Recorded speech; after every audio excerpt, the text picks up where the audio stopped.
Hey there, car enthusiasts. Welcome to our channel. Today, I'm gonna guide you through the process of installing a brand new car stereo system, taking your driving experience to the next level. Whether you're a DIY newbie or a seasoned pro, this tutorial is for you. First things first, let's get our tools and materials ready. You'll need a screwdriver set, electrical tape, wire strippers, a test light, your new car stereo, and the installation manual. For safety, make sure to disconnect the negative.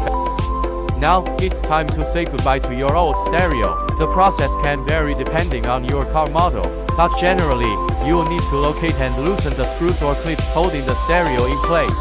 Then, gently pull the stereo out and disconnect all the wiring. Remember to label or take photos of the connections for easy reference later. Alright, let's install the new stereo. Slide it into the mounting bracket and follow the installation manual. To connect the power, audio, and ground wires, make sure every connection is secure and correct to prevent shorts or damage.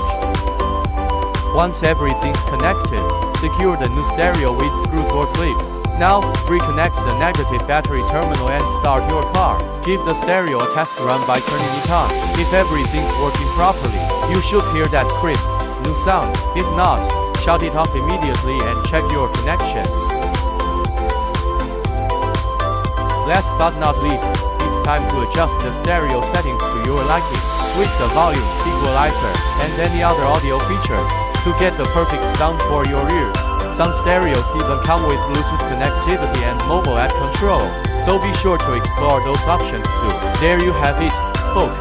Your new car stereo is now installed and ready to rock. Enjoy your upgraded driving experience with high-quality audio. If you found this tutorial helpful or have any questions, feel free to leave a comment below. Thanks for watching, and we'll see you in the next one.